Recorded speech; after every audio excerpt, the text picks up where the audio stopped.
Guys welcome back to my YouTube channel. तो देखिए, मैं बेसिकली बहुत जन रिक्वेस्ट कर रहे थे कि भैया कुछ हमको बता दीजिए कैसे क्या करना होगा, किससे अच्छा कैसे मार्क्स आ जाए, लाइक 70 मार्क्स 80 मार्क्स। बहुत सारे मेरे सब्सक्राइबर्स बोल रहे थे, तो मैं उन लोगों के लिए एक रोड मैप लेके आया हूँ बेसिकली, जिससे अगर वो फॉलो करते हैं तो वहाँ से उनको गेट की तरफ से 70 to 80 मार्क्स मतलब इसलिए अगर मिल सकता है, अगर आप वो चीज़ को फॉलो करते हो तो। क्योंकि मैंने भी देखो, मैंने जब दिया था ना लास्ट टाइम गेट, तो मेरे 56 मार्क्स आए थे।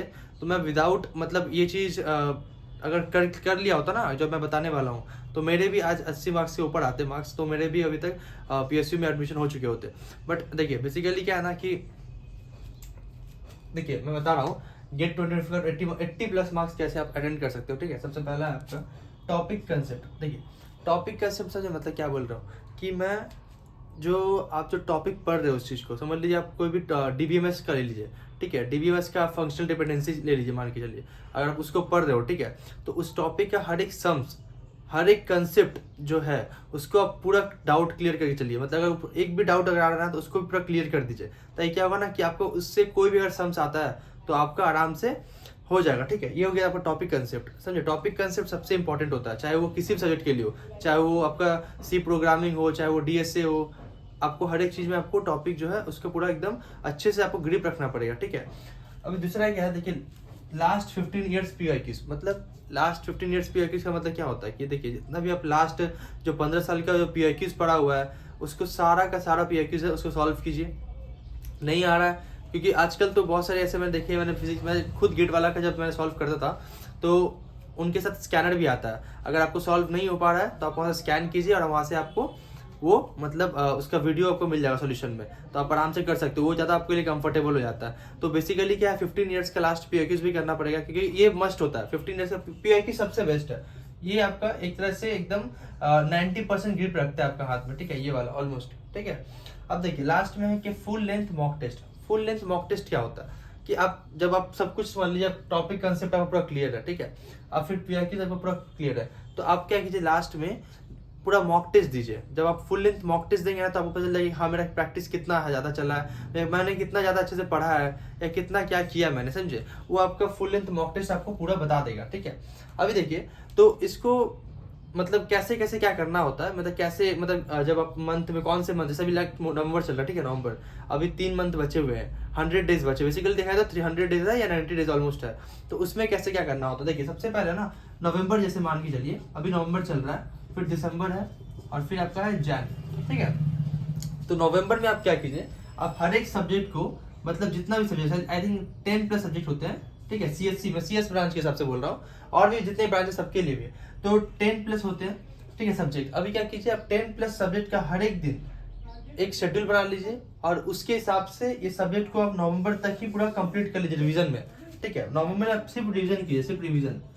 और बहुत सारे ऐसे मैंने देखे बच्चे जो मुझे मतलब कमेंट करते कि भैया मेरे तक सिर्फ 4-5 सब्जेक्ट कंप्लीट हुए हैं, तो अभी क्या करना चाहिए या नहीं करना चाहिए। तो अगर अगर जिसके 4-5 सब्जेक्ट कंप्लीट है ना, तो वो तो फिलहाल 2025 मत दीजिए, क्योंकि 4-5 सब्जेक्ट से कुछ होता नहीं है गेट का। गेट को आपको पूरा 100% देना पड़ता है। ठीक है, तो आप वो मत दीजिए, आप 2026 के लिए ट्राई कीजिए। मैं उसके लिए वीडियो बनाने वाला हूँ 2026 के लिए कल परसों में, तो आप लोग चेकआउट कर सकते हो। ठीक है, वो चीज़ ये देखिए, आप नवंबर का मैंने क्या बोला रिविजन करना। ठीक है, दूसरा क्या, दिसंबर।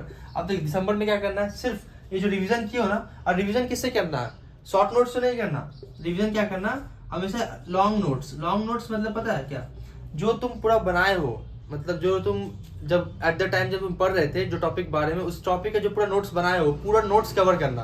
क्योंकि शॉर्ट नोट्स से नहीं काम चलने वाला। शॉर्ट नोट्स क्या ना कि शॉर्ट नोट्स दिमाग तक ही मतलब थोड़ा देर रहता है, फिर अपने आप चल जाता है, इसलिए शॉर्ट नोट्स से नहीं, लॉन्ग नोट्स पूरा अपना नोट्स अच्छे से करना। समझे, भले टाइम लग गया, एक दिन एक्स्ट्रा लग गया, लेकिन पूरा लॉन्ग नोट्स करना। ठीक है, उसके बाद है दिसंबर। इसमें क्या करना है, सिर्फ आपको मॉक टेस्ट, दिसंबर प्लस जनवरी भी आपका, ये दोनों आपका क्या करना है, सिर्फ मॉक टेस्ट देना है। ठीक है, अगर आपका मॉक टेस्ट यहाँ से अच्छा आ रहा है, मतलब अगर आप पूरा पढ़ के मॉक टेस्ट आपका, अगर मॉक टेस्ट में भी मार्क्स आपका होता है 70-80 आ रहा है ना, तो आपका बहुत अच्छा मार्क्स आ रहा है। ठीक है, मॉक टेस्ट बहुत इंपॉर्टेंट होता है, क्योंकि मॉक टेस्ट से पता चल जाए कि हाँ कितना आपका बेसिकली कंसेप्ट क्लियर है गेट के लिए। ठीक है, और आप कितना मार्क्स लाने वाले हो। ठीक है, ये हो गया आपका, ये तो आपका मैंने बता दिया। अभी क्या हो ना, अभी गेट 2025 गेट क्यों देते हैं बेसिकली, तो गेट का देखिए बहुत सारा बच्चा का मतलब होता है उसको IIT के लिए प्लेसमेंट करना होता है, IIT से MTech का, और बहुत सारा होता है PSU में। ठीक है, ये दो चीज ही होता है गेट से हम लोग। तो अभी देखिए बहुत सारे ड्रीम, जैसे लाइक मेरा खुद का ड्रीम है कि मैं पीएसयू में जाऊँ। तो पीएसयू में जाने के लिए क्या करना होता है कि उसका जो रैंक है ना ऑलमोस्ट लेस देन 150 होना चाहिए, ठीक है। 150 और बेसिकली 200 भी कभी कभी होता है, तो लेस देन 150 200 के बीच में आपको है तो आपको पीएसयू से ऑफर लेटर आपको मिल जाएगा, ठीक है। अभी देखिए दूसरा आईआईटी। अब आईआईटी तो पता है आईआईटी क्या है, तो आईआईटी का जो टॉप 7 आईआईटीज है ना, लाइक आईआईटी बॉम्बे, दिल्ली, ठीक है।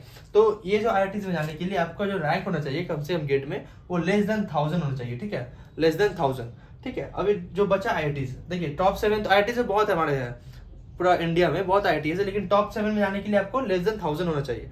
अभी दूसरा है क्या, जो बचा आईआईटी, लाइक जो और भी बहुत सारी आईआईटीज है, तो उसमें जाने के लिए आपको जो रैंक है ना लेस देन 3000 होने से चल जाएगा, ठीक है, आपका अगर आपका है। और अब देखिए किसी किसी को क्या होता है, उससे आईआईटी नहीं जाना होता है, किसी किसी को एनआईटी भी जाना होता है, ठीक है। तो एनआईटी के लिए क्या होता है, लेस देन 7500। और ये मैं बात कर रहा हूँ कौन सा एनआईटी जो सबसे टॉप में आते हैं, तो उनको अचीव करने के लिए आपको 7500 का जो रैंक है उसके अंदर आना पड़ेगा, तो आपको एनआईटी से मिल जाएगा। देखिए अभी क्या है ना कि मतलब अभी बहुत सारे बच्चे से जो है अभी सब एकदम फ्रस्ट्रेशन में होंगे, तो फ्रस्ट्रेट नहीं करना, मैंने ये जो बताया है ना इसको अच्छे से करना।